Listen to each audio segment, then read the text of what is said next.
affirmé que le droit à la sécurité, c'est un droit acquis à tous. Ça, on est bien d'accord avec ça. Moi, j'ai posé une question en fait, sur deux entre guillemets, associations qui existent à Paris, qui sont actives dans le 14e. Je pense que c'est lié avec le contrôle d'agents dans le 14e, pardon. En l'occurrence, elle vigile avec des défenses juives de départ. On sait que ces associations sont œuvres à Paris, œuvres au point de vue sécuritaire, dans un certain type de population. Donc, moi, je voulais simplement vous faire passer un petit message, parce que vous êtes le maire de Paris, je pense que vous êtes très entendu ça. Il y a beaucoup de gens qui ont décidé de s'organiser, pouvoir répondre à ce type de menaces sécuritaires. En l'occurrence, j'ai décidé pour que tout le monde puisse voir un peu de quoi je parle. Il faut savoir qu'il y a eu plusieurs agressions physiques. La dernière, c'est quand la librairie Marmot s'est faite existante. Donc, d'ailleurs, certains élus ont appelé à la dissolution de ces associations. Parce que, d'un point de vue personnel, on a une association. Quel message laisse-t-on aux autres commissions? Pourquoi est-ce que vous n'avez pas peur de favoriser le lien communautaire à partir du moment où on laisse œuvrer ces gens-là? Parce que, évidemment, il y aura un point de retour où les gens vont tenter de s'organiser sans les réparer. Et je vais finir sur une deuxième question. Moi, j'ai été un petit peu interloqué, voire choqué. M. Lamenoy, ça va concerner également M. le maire de 14e. Le 29 septembre, vous avez été déplacé pour le conseil municipal de Paris pour cause un accord commun, évidemment. Je ne sais pas que vous êtes un dictateur, vous avez un amis. Moi, là, c'est un accord commun avec tout le monde. Moi, je pense que Yom Kippour, qui est une fête juive, et que je suis ravi que tout le monde, toutes les personnes de la confession juive puissent fêter Yom Kippour, mais où est, pour les autres communautés en tout cas, où est le message défendant la laïcité du maire de Paris. Voilà, merci beaucoup. Je vais descendre un petit peu plus en bitume. Au nom du Conseil des quartiers Jean-Michel Borjamien, parce que nous avons connu ces dernières années des travaux. Une ultime question. Bonsoir. Une courte question. Oui, c'est très très court, en 30 secondes. Donc bonsoir Bertrand Delanoë. Justement, il y a quelque chose qui m'a interloqué. Justement, vous avez choisi il y a quelques temps de cela Gilad Shalit comme citoyen d'honneur de la ville de Paris, en insistant sur la nationalité franco-israélienne, alors que dans le même temps, le cas de Salah Hamouri occupe beaucoup moins de place, voire pas du tout. Alors que ce dernier a été arrêté par les autorités israéliennes en tant qu'étudiant palestinien et dispose aussi de nationalité française, alors que pour Shalit, il s'agit d'un soldat israélien, soldat de guerre. Donc moi, ma question, c'est comment pouvez-vous expliquer ce deux poids, deux mesures flagrant auquel vient s'ajouter ce jeudi même, dans 2 jours, la restriction de Tzipi Livni, qui est elle-même l'ancienne ministre des Affaires étrangères d'Israël pendant les massacres de Gaza, puisque dans le même temps, en tant que souvent vous dites que la Paris est la patrie de la vie des droits de l'homme, vous avez communiqué devant la mairie de Paris avec l'affiche dont on se rappelle sur la libération de tous les étages de la planète. Bon, la question, la raison de ce deux poids deux mesures, et qu'en est-il justement par rapport à Tzipi Livni et 11 000 otages palestiniens? Merci beaucoup. Merci. Bon.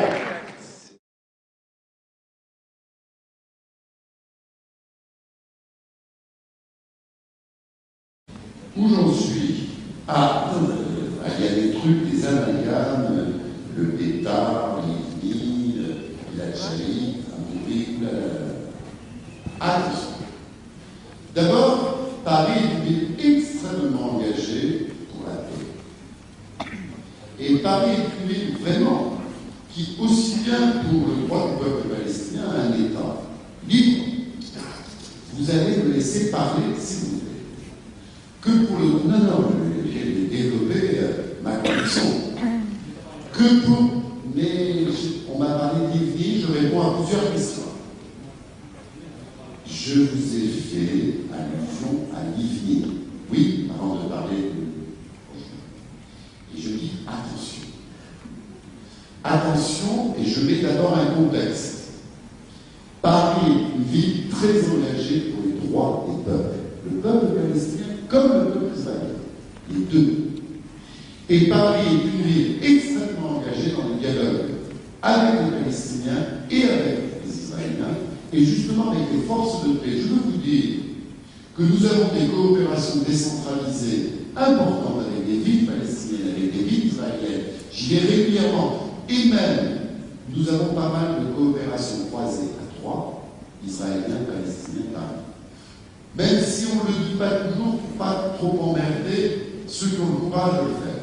Mais je reçois donc Madame Livni, qui est la leader de l'opposition en Israël, qui est certainement plus pacifiste que M.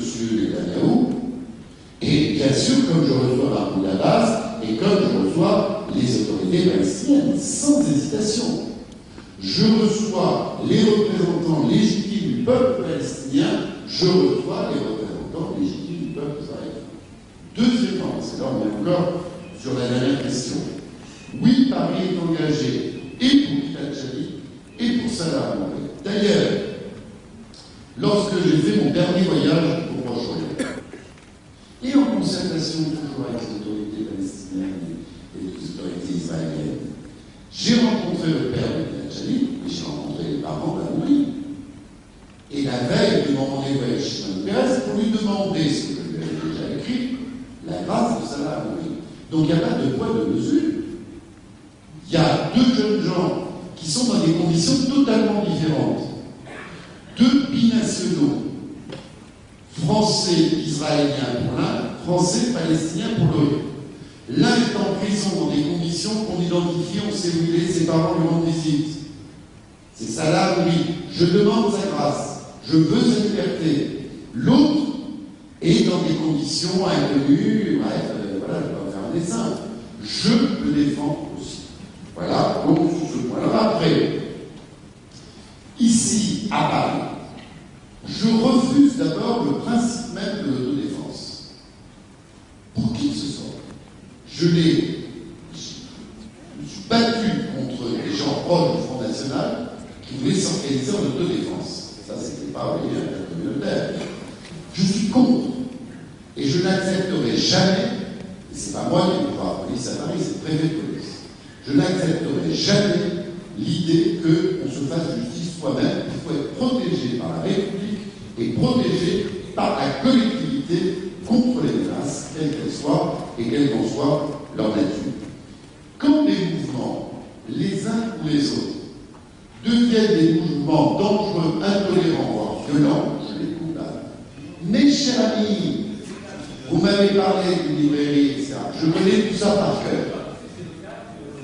Je n'ai pas, vous voyez, je vous prends au sérieux et je crois dans votre bonne foi, mais la manière dont vous voudriez que je stigmatise ou que je condamne m'inquiète, quelle que soit votre bonne foi. Je ne veux pas, vous ne me ferez pas, quel que soit votre souhait, vous ne me ferez pas condamner, stigmatiser, exclure. J'établis les principes et j'entends que ces principes soient respectés. Je refuse la violence, je refuse l'autodéfense et surtout, je me bats, on pourrait faire comme tout à l'heure sur la ligne de protection, mais ça fait depuis mon adolescence. Je me bats contre toute forme de racisme ou d'antisémitisme et je me battrai toujours contre toute forme de racisme et d'antisémitisme, y compris à Paris, et je n'accepterai jamais qu'on me demande de choisir un camp contre un autre parce qu'il s'agit tout simplement du droit de l'homme et du droit de vivre dans la dignité. Voilà. Monsieur, vous ne m'entraînerez pas sur le terrain. Vous ne m'entraînerez pas sur le terrain. Et d'ailleurs, vous m'avez posé une question, une autre, je ne vous ai pas répondu encore. Attendez, monsieur, c'est moi le maire de Paris. Présentez-vous aux élections et ça vous donnera le droit, on verra si vous allez prendre mon appareil. Oui, en tout cas, je réponds à vos questions et je ne vous incite pas maintenant. D'autant que ma fille répond à vos questions. Et là, vous allez voir encore un des autres. Vous me dites, effectivement, nous avons dépassé 24 heures dans le consensus. Une séance du Conseil de Paris parce que c'est équilibré. Non seulement je l'assume, mais je le revendique. J'ai dit, nous sommes une société laïque, et moi je ne suis pas croyant, dans laquelle on ne fête que les fêtes chrétiennes. Peut-être vous souvenez-vous qu'à un moment donné, il y a une commission Stasi. Voilà. Et publiquement, parce que vous avez l'air de suivre ce que je dis, j'avais approuvé une disposition qui n'avait pas été retenue. C'était de supprimer au moins 2 fêtes existantes pour leur substituer une fête juive et une fête musulmane. Et je vais vous expliquer pourquoi.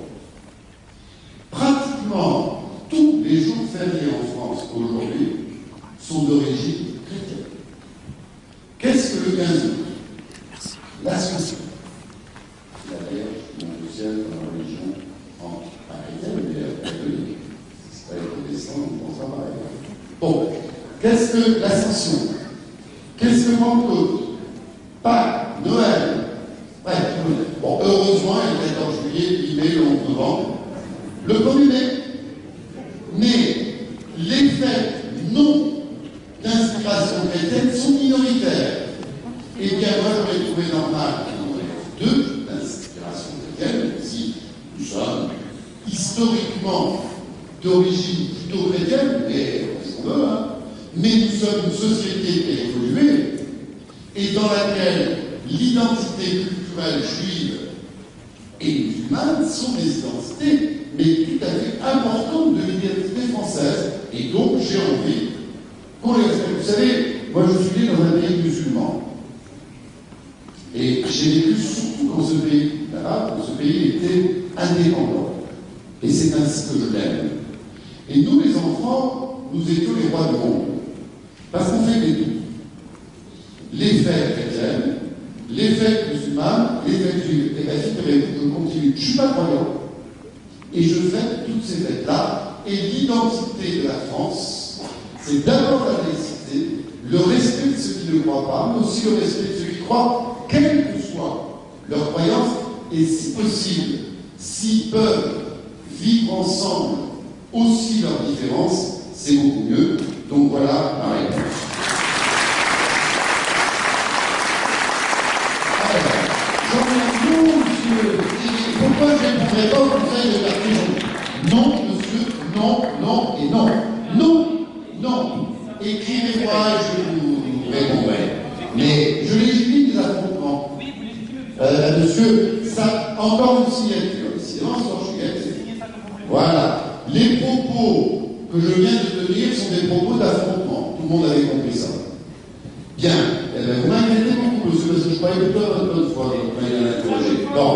Écoutez, si vous interprétez les propos comme des propos d'affrontement, je m'inquiète plutôt pour vous que pour moi. Non! Mais vous êtes chiant, hein? Conseil, non. Non. Conseil, ni vous, ni Tarek Ramadan. Conseil Jean Moulin, Port-d'Orléans. Oui, oui. Il y a l'habilité aussi derrière tout ça. Hein. Alors, d'abord, c'est vrai que les enfants avaient été dans ce quartier-là. Même si la personne qui m'a